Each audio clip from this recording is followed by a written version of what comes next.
Hello, I am Natalie, and today we're going to talk to you about how to add additional custom fields in Salesforce.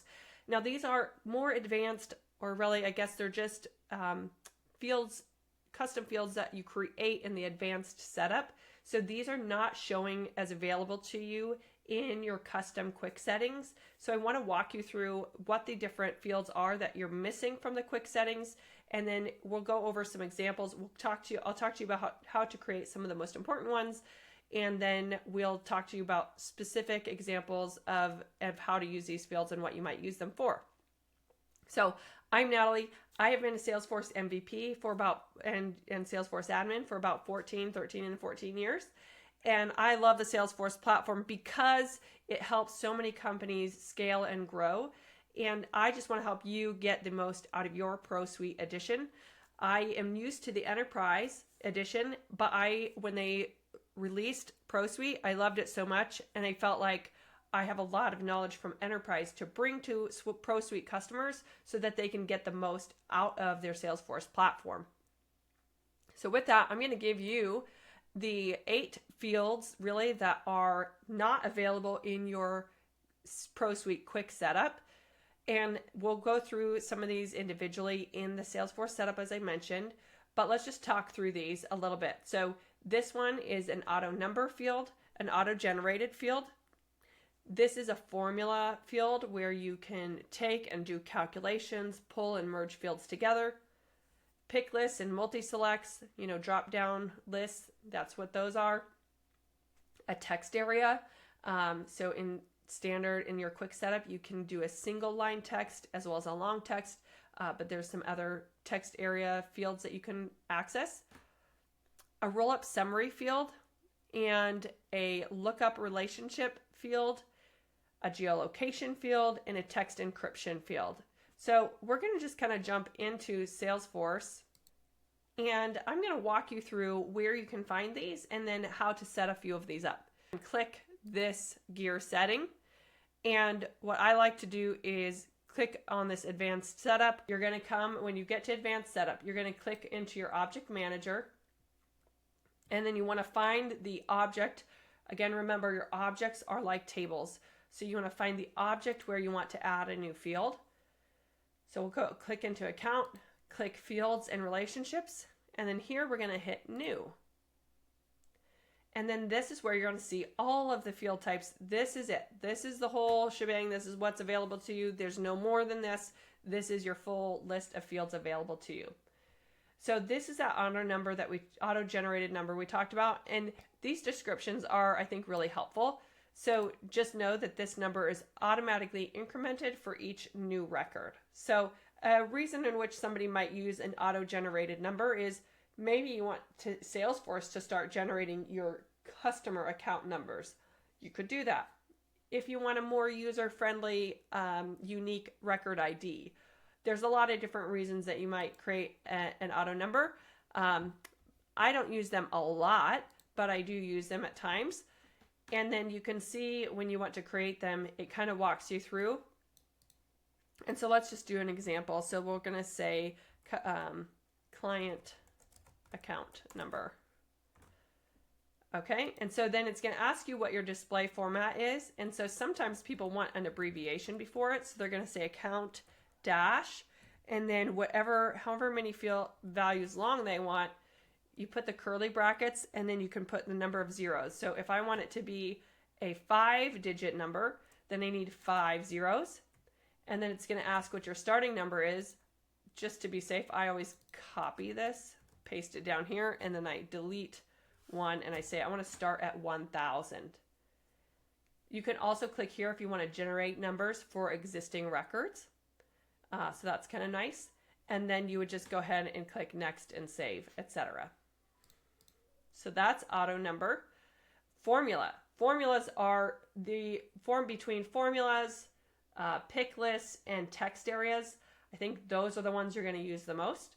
So formulas is so valuable. So when you click a formula, you can do a lot of different things. You're going to choose the value type of the formula you want. So if at the end of the day, like I want my value to be a currency, So for example, maybe we're just going to use maybe I want to take my opportunity and I want to know, because all my opportunities, once they close, they pay out over 12 months. So I want to know the average payout.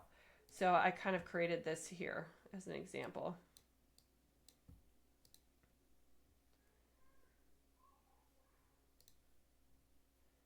So here is an opportunity.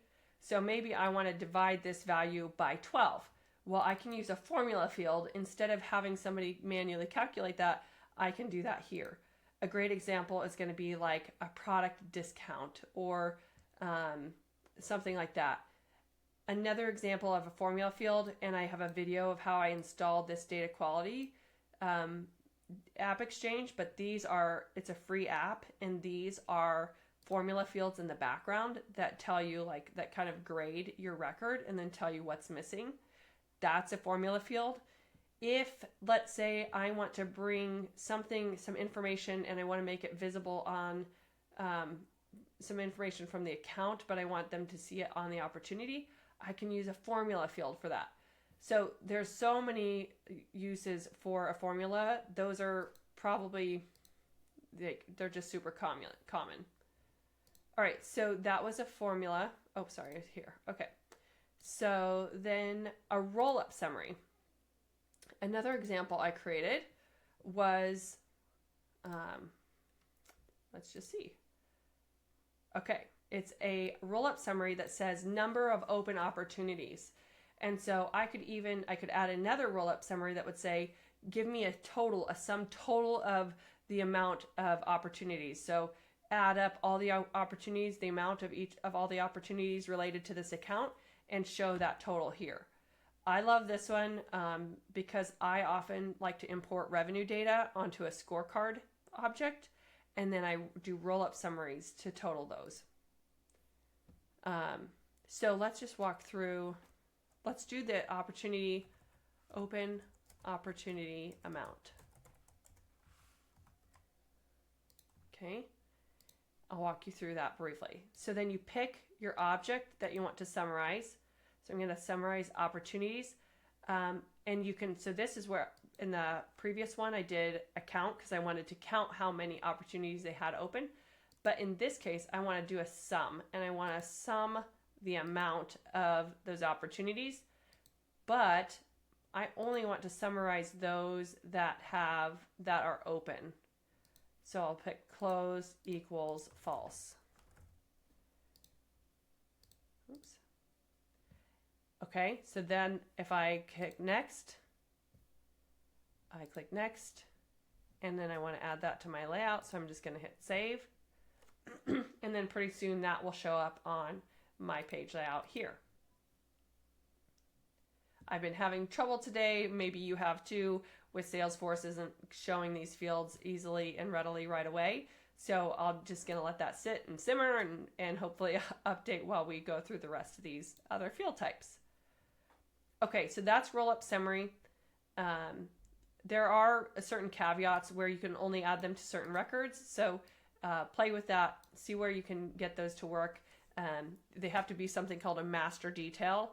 And so we won't get into that today, but just know there's a little bit of caveat with that. But if you can build it, then you're going to be successful. Then it won't allow you to create it unless that relationship is in place. All right, so lookup relationships. So this might be maybe on my account, I want to say who is my primary contact. So then I'm going to do a contact. I'm going to do a field that's related to a contact, and I'm going to say primary, because maybe I want to do some reporting or whatever. Like sometimes it's really nice for passing records on or just awareness. Who is the primary contact for this account? And so then you would just click next, right? That's how that one works. That one's pretty straightforward. That's a lookup relationship. External lookup relationship is another one, but I don't even use that one, so I don't think you'll need it. These you all have access to. Geolocation, just latitude, longitude, things like that. And then Picklists. this is super helpful. If you click next, you have the option. Now this is, I have a whole nother video on this, so I'm not going to go into detail, but you can do multi-selects and pick lists here. And then text area, right? Okay, so this one you have in setup, but this one you don't. And then I don't think you have access to this text area rich, which means you can do some formatting and things like that in that text field. So this text area is also, it's called a small text area, and so it has 255 characters. The nice thing about that is where these are single line text areas, but then let's go to an opportunity, and I'll show you a text area field. It's like this next step. Actually, it's not showing here, but where it, it looks a little bit more like this, where it's got a few lines, like 2 lines, and it's a little bit bigger. That's nice when you want people to type in a little bit more, but not maybe a whole storybook.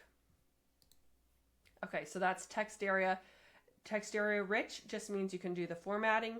And then the last one that, and I think that's actually it, because you can do URLs in the quick setup. So I hope these are helpful for you. Again, I have some other videos that go into more detail about, fields and adding to layouts and pick lists. So be sure to check those out for more as well.